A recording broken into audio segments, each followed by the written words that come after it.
अस्सलाम वालेकुम my YouTube family. उम्मीद करती हूँ सब खैरियत से होंगे। भिंडी तो सब घर में बनती है, सबकी फेवरेट ये तकरीबन रेसिपी है। गर्मियों की ये फेवरेट सब्ज़ी है। माशाल्लाह सब लोग बहुत अच्छी बनाते हैं, लेकिन आज मैं आपको थोड़ा सा नए तरीके से बनाना सिखाऊंगी। आप लोग इसके अंदर कुछ तब्दीली देखेंगे, बहुत टेस्टी बनेगी, बहुत ज़्यादा चटपटी बनेगी। कैसे बनेगी तो आइए चलते हैं, आज मैं आपको बताती हूँ इसका तरीका। कुछ ख़ास टिप्स और ट्रिक्स बताऊँगी कि ये कैसे फ्रेश सी नज़र आएगी और खिली खिली सी रहेगी, कुरकुरी सी और टेस्टी बनेगी। कैसे इंशाल्लाह आपको ये रेसिपी पसंद आएगी। जल्दी से रेसिपी स्टार्ट करते हैं, तो चलिए फिर चलते हैं, रेसिपी स्टार्ट करते हैं। मेरे पास है भिंडी, तकरीबन हाफ़ के जी भिंडी है, आधा किलो के करीब। इसको मैंने अच्छे तरीके से सबसे पहले धो लिया है, अच्छे तरीके से इसको साफ़ करके कपड़े से फिर मैंने इसको काटा है। आप भी इसी तरह करते हैं, मेरे से भी बेहतरीन आप लोग काम करते हैं, लेकिन ये उनके लिए बातें बताना ज़रूरी है जो नए लोग सीखते हैं कुकिंग, क्योंकि उनको छोटी छोटी सी टिप्स बताना ज़रूरी होती है। तो प्याज मैंने ले लिया है, उस पर ज़रूरत आप लोग भिंडी के अंदर प्याज डालें। तकरीबन 3 से 4 मैंने प्याज लिए, इनको भी मैंने बारीक बारीक ये देखिए स्लाइस में काट लिया, इस तरीके से लंबे लंबे से स्लाइस में काट लिया। और 4-5 सब्ज़ मिर्चें फ्रेश, अदरक जाएगा, लहसुन जाएगा, टमाटर। बाकी साथ साथ मैं आपको रेसिपी के दौरान तरीका बताऊंगी कि कैसे चटपटी और हमारी टेस्टी भिंडी आज बनेगी। इंशाल्लाह बहुत पसंद आएगी आपको रेसिपी, और स्किप किए बगैर आपने ये रेसिपी देखनी है। तो आइए चलते हैं, जल्दी से रेसिपी स्टार्ट कर दें। सबसे पहले हमने एक कढ़ाई ले लेनी है, इसके अंदर हम थोड़ी सी डालेंगे 1 चुटकी के करीब अजवाइन। इससे बहुत मज़े का टेस्ट आएगा भिंडी का, और इसके अंदर जो बादीपान है वो भी काफ़ी हद तक ख़त्म हो जाएगा। ये देखिए, इसको हल्का सा हम रोस्ट करेंगे। कढ़ाई मैंने फ्लेम ऑन कर दिया, गरम है। बिस्मिल्लाहिर्रहमानिर्रहीम। अब इसके अंदर हम घी ऐड कर देंगे। घी भी आप लोग भिंडी जितनी है आपकी उस हिसाब से डाल सकते हैं। अब इसको गर्म होने देंगे थोड़ी देर। घी को बहुत ज़्यादा हमने तेज़ गर्म बिल्कुल नहीं करना। अब इसके अंदर हम थोड़ा सा नमक ऐड कर देंगे घी के अंदर, और हल्की सी मैं हल्दी ऐड करूँगी, 1 चुटकी के करीब। अब इसको अच्छे तरीके से हम हल्का सा मिक्स करेंगे, घी को, नमक को, हल्दी को। ये देखिए अच्छे तरीके से ये गर्म हो चुका है। इसका ये फ़ायदा है कि आपकी जो भिंडी है वो बिल्कुल फ्रेश नज़र आएगी, बिल्कुल नहीं वो इसको कालापन उसके अंदर आएगा। फ्राई होने के बाद बाद लोग शिकायत करते हैं कि भिंडी जो है वो थोड़ी सी ढीली पड़ जाती है, उसका कलर भी चेंज हो जाता है, लेकिन वो बिल्कुल नहीं होगा। ये देखिए अब इस तरीके से हम भिंडी को फ्राई करेंगे। भिंडी बिल्कुल फ्रेश रहेगी। आप लोग इस तरीके से एक बार भिंडी बनाएंगे तो आपको बहुत ही मज़ा आएगा भिंडी बनाने में, और आप लोग फिर मुझे फ़ीडबैक में ज़रूर बताइएगा कि आपकी रेसिपी कैसी बनी। इंशाल्लाह बहुत अच्छी बनेगी। अब इसको मैं फ्राई करूँगी, तकरीबन 4-5 मिनट लगेंगे। इसको तेज़ आंच पे हमने फ्राई करना है, हल्की आंच पे बिल्कुल नहीं करना। अगर हम हल्की आंच पे करेंगे तो ये जो सब्ज़ी है पानी छोड़ देगी, इसलिए आपने इसको फुल आंच वाली फ्लेम पे हमने फ्राई करते जाना है। तकरीबन 4-5 मिनट तो लगेंगे इसको फ्राई करने में। तो मैं फ्राई करके आपको फिर अगला स्टेप बताती हूँ कि हमने इसको कैसे मज़ेदार और चटपटा बनाना है। ये देखिए माशाल्लाह से हमारी भिंडी का कलर माशाल्लाह बिल्कुल फ्रेश है, और नमक मैंने इसलिए डाला है कि भिंडी के अंदर थोड़ा सा जो फ्लेवर है नमक का आएगा, और बहुत मज़े की भिंडी बनेगी। अब भिंडी फ्राई होते हुए तकरीबन 3 से 4 मिनट हो चुके हैं, और इसकी लेस जो है ये देखिए वो भी काफ़ी हद तक माशाल्लाह से ख़त्म हो चुकी है। आपको मैं ये क्लियर दिखा रही हूँ, ये देखिए इसकी लेस ख़त्म हो चुकी है। तो अब इसको हम चूल्हे से उतार लेंगे, फ्लेम बंद करके। इसको मैं बर्तन में निकाल के फिर आपको आगे बताती हूँ कि इसका हमने कैसे मसाला तैयार करना है। एक ख़ास टिप्स है जो मैं आपको बताऊँगी आगे चल के, कि इसके अंदर कैसे ये चटपटी बनेगी और टेस्टी बनेगी, इसका जायका कैसे बनेगा। क्योंकि भिंडी तो रोज़मर्रा बनाते हैं सब घरों में, लेकिन ये थोड़े से डिफरेंट तरीके से बनाऊँगी, इसका मज़ा दुबाला हो जाएगा। आपने रेसिपी देखते रहना है पूरी एंड तक, ताकि कोई पार्ट मिस ना हो आपका। बस हमारी जो भिंडी है वो फ्राई हो चुकी है, बस इसको मैं उतारती हूँ। भिंडी को निकाल लिया। अब इसी घी के अंदर हम प्याज ऐड कर देंगे। प्याज मेरे पास ये देखिए काट के रखा हुआ था। आप लोग भी सारा सामान पहले तैयार कर लिया करें, ताकि जो आपकी रेसिपी है वो बहुत जल्दी बन जाए। अब प्याज को हम फ्राई करेंगे, तकरीबन इसको हल्का सा हम सोते करेंगे, बहुत ज़्यादा इसका कलर नहीं देना, क्योंकि भिंडी के अंदर प्याज को बहुत ज़्यादा फ्राई नहीं करना है।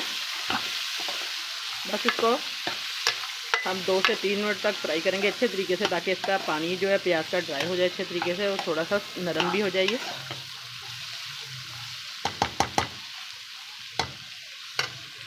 अब प्याज को फ्राई हो रहा है, तकरीबन 2 मिनट हो चुके हैं। अब इसके अंदर मैं थोड़ा सा अदरक है चॉप करके मैंने डाला है, इससे क्रंचीपन आएगा। प्याज के साथ ही हम इसको डाल देंगे, ताकि ये प्याज के साथ अच्छे तरीके से फ्राई हो जाए। अब इसको अच्छे तरीके से फ्राई करेंगे 2 मिनट और लगाकर। अब प्याज हमारा अच्छे तरीके से फ्राई हो रहा है, ये देखिए माशाल्लाह से। अब मैं इसके अंदर डालूंगी, मेरे पास है लहसुन का पानी, इसके अंदर मैंने अदरक डाला, लहसुन नहीं डाला। इसके अंदर थोड़ी सी हम डालेंगे इमली, ये खट्टी इमली है मेरे पास। लहसुन का पानी और इमली इसके अंदर मैं डिप करके थोड़ी देर रखूँगी, ये देखिए, ताकि ये अच्छे तरीके से इसका जो जूस है लहसुन के पानी के अंदर मिक्स हो जाए। तो अब इसको हम अच्छे तरीके से प्याज को फ्राई करेंगे। ये देखिए काफ़ी हद तक ये फ्राई हो चुका है माशाल्लाह से। बहुत अच्छी चटपटी भिंडी बनेगी। लहसुन का जो पानी मैंने रखा हुआ है इसके अंदर इमली को डिप करके आप लोग इसके अंदर रखें।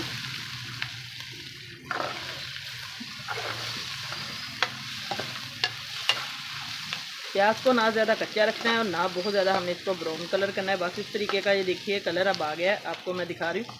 ये इस पॉइंट पे आके हमने इसके अंदर डाल देना है टमाटर और सब्ज़ मिर्च है मेरे पास, ये ऐड कर देंगे।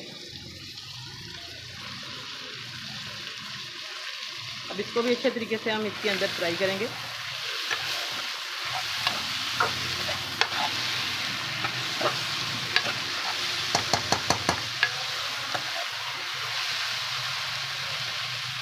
अब इसके अंदर हम ऐड करेंगे, अभी मैंने आपको जो दिखाया था इमली और लहसुन का ये पानी है, ये डालेंगे। अब हम मसाले इसके अंदर डालेंगे, नमक, मिर्च, स्पाइसेस।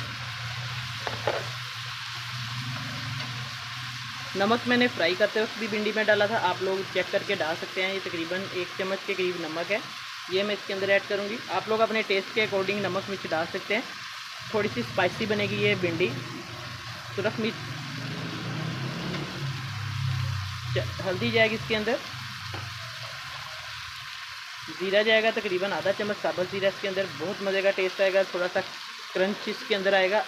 अब इस मसाले को हम अच्छे तरीके से मिक्स करेंगे। माशाल्लाह से बहुत अच्छी जो लहसुन का पानी डाला है खुशबू आनी शुरू हो चुकी है, चारों तरफ फैल चुकी है खुशबू इसकी। आप इस तरीके से बनाएं एक बार, तो आपको बहुत मज़ा आएगा भिंडी बनाने में। थोड़ा सा डिफरेंट टच इसके अंदर दिया है मैंने। अब इसको अच्छे तरीके से सारे मसाले को हमने घुमा लेना है, मिक्स करना है, ताकि ये सारा जो है फ्लेवर एक दूसरा, सारी सब चीज़ों का एक दूसरे के अंदर आ जाए। बस इसको अच्छे तरीके से मिक्स करना है 2 से 3 मिनट तक। अच्छे तरीके से इसका जितना भी पानी है ड्राई करना है हमने।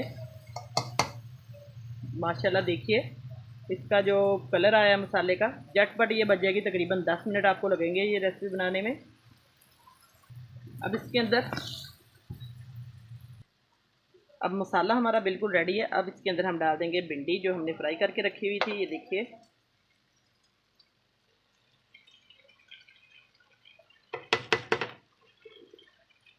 अब इसको हम अच्छे तरीके से मिक्स कर लेंगे भिंडी को मसाले के अंदर। ये देखिए माशाल्लाह से पानी का एक मैंने इसके अंदर पानी नहीं डाला, कचरा भी नहीं डाला, सिर्फ मैंने लहसुन का जो पानी है वही इसके अंदर ऐड किया था।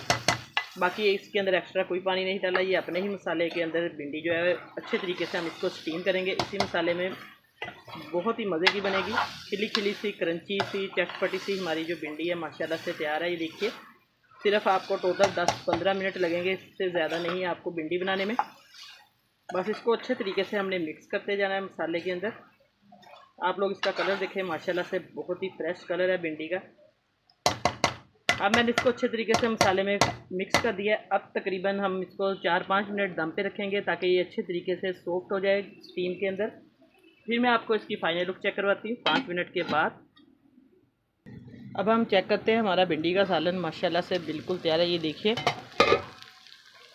इसको मैंने दम पे रखा हुआ था, तकरीबन 4-5 मिनट हो चुके थे। अच्छे तरीके से ये दम इसको आ चुका है और ये पक भी चुकी है माशाल्लाह। देखिए पानी के बगैर इसको मैंने बनाया, पानी का बस सिर्फ मैंने लहसुन का पानी डाला था इसके अंदर। अब इसके अंदर हम जो मेन चीज़ इसके अंदर डालेंगे जिससे ये बहुत मज़े की चटपटी ज़्यादा बनेगी, लेमन हम इसमें डालेंगे, एंड पे डालेंगे, ताकि ये देखिए इसका जो टेस्ट है और ज़्यादा मज़े का बने और बहुत ज़्यादा ये चटपटी बनेगी। फ्लेम बंद कर दूँगी मैं।